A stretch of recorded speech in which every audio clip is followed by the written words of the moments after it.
We recapped all of the big news out of the E3 press conferences throughout the week, and they are all available individually, but we thought, hell, why not just make one big huge supercut? So here it is, the official Fish Tuxedo E3 announcements recap spectacular. Take 15 minutes to relive all the big announcements from the show, sprinkled with a very special blend of opinions and commentary. First up is Microsoft. Here's Mike with all the Xbox announcements. So let's start off with Microsoft. I'm just going to list off all the news. Call of Duty Advanced Warfare DLC will still be timed exclusive from Microsoft. Forza 5 is getting a new track. Forza Horizon 2 hits Xbox One on September 30th. Evolve's beta and DLC will hit first on Xbox One. Assassin's Creed Unity is going to have 4-player co-op. Harmonix announced that Dance Central Spotlight will be a digital-only Xbox One exclusive. Sunset Overdrive is coming out still, and it still looks really good. They had a really cool trailer. Dead Rising 3 has a really bizarre DLC that it's available right now. Ori and the Blind Forest is a crazy Xbox One game that's coming out soon. It looks really good. Project Spark was shown, and Conker was revealed as a playable character in it, I guess. Halo Master Chief Collection is coming out, and it has Halo 1 through 4. Also, the Halo 5 beta is going to be in the Master Chief Collection. There's a new Dragon Age Inquisition trailer, and that's really hard to say really fast. If you try to say it fast right now. It's really difficult. Fable Legends basically looks like a hack and slash RPG. It has co-op 4-player mode, and you can be a villain if you want to and kind of be the dungeon master guy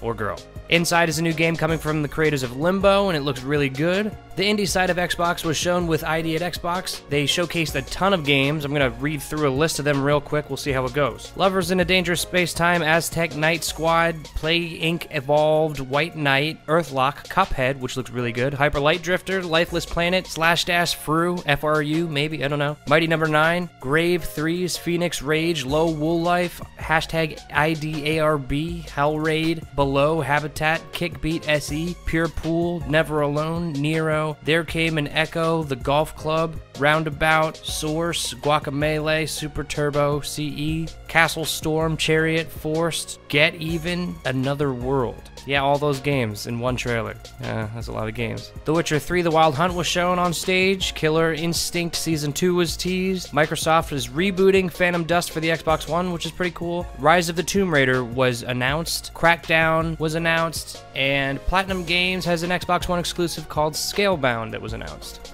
So yeah, Microsoft really brought the heat. They filled up almost every second with video game news, and it was pretty incredible. Real quick, I just want to mention the game Cuphead, because that game looks beautiful, and I never heard of it until I saw it in that trailer, and I had to look it up and watch everything about it. It looks crazy. Also, I thought it was kind of funny what Capcom is doing with Dead Rising, but at the same time, it kind of shows how ridiculous what they're doing with their Street Fighter game is. Also, The Witcher 3, The Wild Hunt looks incredible. Rise of the Tomb Raider looked really cool, but it was just a CG trailer. I'm glad that they're bringing back Crackdown. And yeah, I mean, that's the stuff that really got to me. I thought that Fable Legends was really underwhelming. Not too interested, but I did like the surprise from the guys over at Playdead, the creators of Limbo, who just announced Inside at this press event too, right before all the other indie stuff. EA was second up this year, and Mike's back covering the somewhat underwhelming show.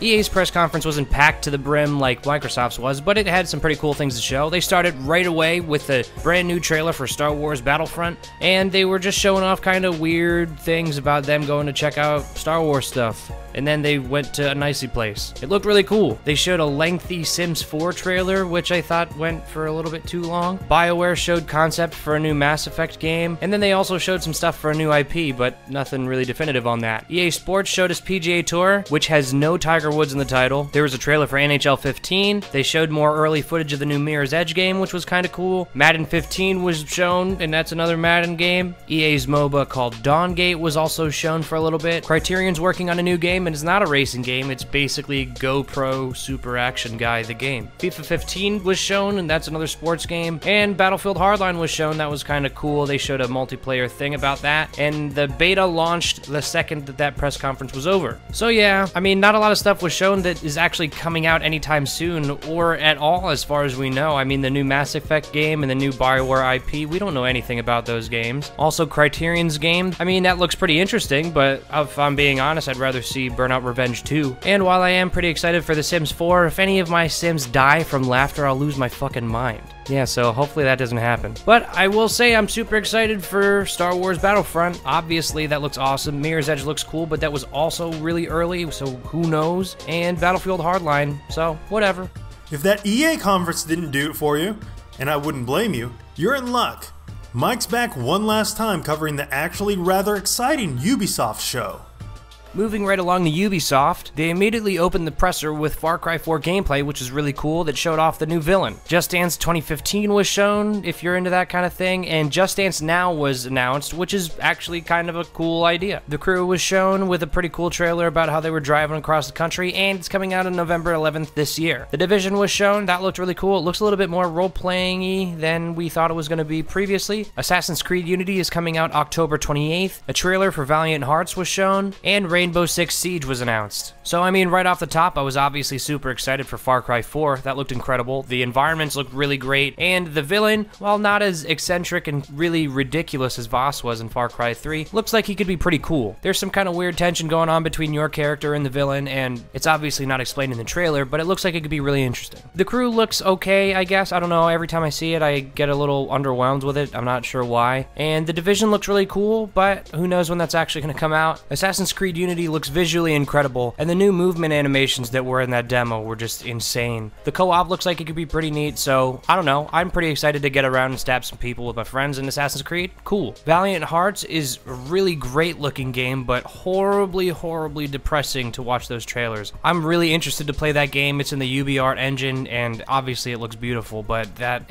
man, it just looks so sad and upsetting. Rainbow Six Siege looks really cool. I guess Patriots is scrapped. So if you're looking for a more conventional Rainbow Six game, this isn't really that type of thing. They showed a multiplayer demo that was obviously pre-recorded, and who knows how much of that is real or not or whatever. It looked really cool. It was a couple guys coming in from the top of a house trying to save a hostage. So basically what it boiled down to was a 5v5, good guys versus bad guys, but you're trying to infiltrate this house and save the hostage, which is pretty cool. It's a really interesting idea, and the bad guys are putting barricades on the windows and the doors, so the best way to be successful in this game is if you coordinate with your team and really work as one unit. Sony had the honor of closing out the first day of the conferences, and they had a good showing. Here's the big announcements from the Sony stage. Sony had the advantage of following Microsoft, EA, and Ubisoft, and they mostly followed through on last year's stellar performance. The show opened with a trailer of Destiny and an announcement of a white PlayStation 4 bundle. The game still looks good, but we've seen enough of it at this point. The Order 1886 got a proper trailer with some gameplay.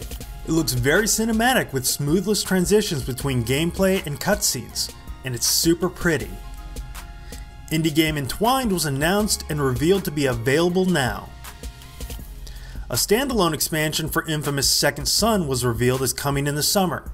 It focuses on side character Fetch and is called Infamous First Light and has a rad logo. Little Big Planet 3 got a surprise reveal and a lengthy 4-player gameplay demo. It looks pretty and will support all user-created content from previous games, but count me out. I just can't get over the physics in those games. They are damn cute though. Project Beast turned into a real thing with the reveal of Bloodborne. It got a quick CG trailer and seems to have atmosphere for days. I will definitely be there on day 1 in 2015. Far Cry 4 got a stage demo. It looks gorgeous and seems to be turning the franchise into the crazy awesome eccentric villain series, and I love it. Far Cry 3 was my game of the year for 2012, so I can't wait for this one. Dead Island 2 got a surprise reveal via a weird, gross-out, humor-laden trailer. It's being done by a new team, so who knows what it'll be like, but it could be interesting. A number of smaller titles were announced, including a remastered version of Tim Schafer's classic adventure game Grim Fandango, a new brutal-looking free-to-play game out of Suda51 called Let It Die, and a beautiful-looking underwater exploration game called Abzu. I don't care about Let It Die, but Grim Fandango and Abzu will both be mine. No Man's Sky got a proper lengthy trailer and it looks better than ever. The procedural planet exploration game looks so good it's hard to believe it's for real. This one is way up there on my most anticipated list. PlayStation TV was announced and will allow streaming of in-home PS4 games, access to PlayStation Now, and a local support for Vita games that don't require the touchscreen. It is set to launch in the fall for $99. Also, PlayStation Now will be entering open beta on July 31st. Mortal Kombat X got a reveal trailer. It was gross. The Last of Us Remastered also got a trailer. I will definitely be picking this up on July 29th since I missed it on PlayStation 3. Also on the remastered tip, Grand Theft Auto 5 for PS4 was revealed and it looks completely bonkers.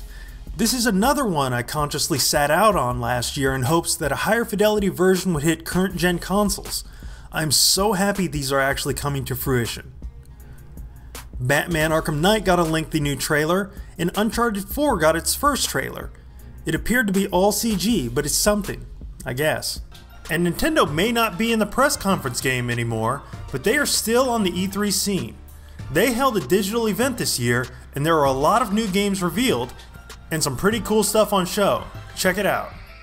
Nintendo opted out of the press conference game again this year, and stuck to its recent trend of getting news straight to its audience via Nintendo Direct. These are generally pretty straightforward news blasts, but this one was well produced and surprisingly self-aware. Things kicked off with a staged fight between Nintendo executives Reggie Fils-Aimé and Satoru Iwata leading into some Super Smash Bros. News. It was revealed that Miis will be playable in-game by selecting one of three player classes: Brawler, Sword Fighter, or Gunner. During the Smash Bros. Segment, Nintendo also revealed a new toy initiative called Amiibo that looks very similar to Skylanders or Disney Infinity. Using NFC capabilities built into the Wii U gamepad, players will be able to import and export character data to and from the figures. These figures will be compatible across different titles including Super Smash Bros. And Mario Kart 8 after a forthcoming patch. Amiibo is set to launch around holiday 2014. Could be cool. On to the games. The first new game revealed was a new Yoshi title called Yoshi's Woolly World. It has the graphical stylings of Kirby's Epic Yarn and traditional Yoshi-style gameplay. Toad is getting his own game. Inspired by the levels in Super Mario 3D World, the new game is called Captain Toad Treasure Tracker and is set to hit shelves this holiday. By far the most exciting part of the show, Nintendo finally showed off a new take on Zelda. The project doesn't have an official title yet, but it's being pitched as an open world, and it looks beautiful as hell. I still don't have a Wii U, but if this brings me Zelda action looking this good in a Skyrim style open world, I may just have to get a dedicated Zelda machine. Kirby is getting another entry in Kirby and the Rainbow Curse. Also, Nintendo revealed a new game centered around creating your own Mario levels called Mario Maker. It looks interesting and seems to support classic Super Mario Bros. And new Super Mario Bros. Graphical stylings. The final reveal was a new territory capture game called Splatoon. It looks like a clever, family-friendly take on the shooter genre with some unique traversal mechanics. It will likely fill a niche and seems very Nintendo. And finally, Miyamoto made a super quick surprise appearance to tease a new Star Fox, but there really wasn't much to see. Just a blurred image and an apparent focus on gamepad interplay. And that's it for the big platform holders and publishers at E3 2014. There's a ton of stuff on the horizon to be excited about. I've been Jonathan Downin for Fish Tuxedo. Thanks for watching, and please do consider sharing this and our other videos on Twitter, Facebook, and any other social networks you frequent. It really does help a lot. Also, you might as well hit that like button and subscribe too. It's painless, I promise.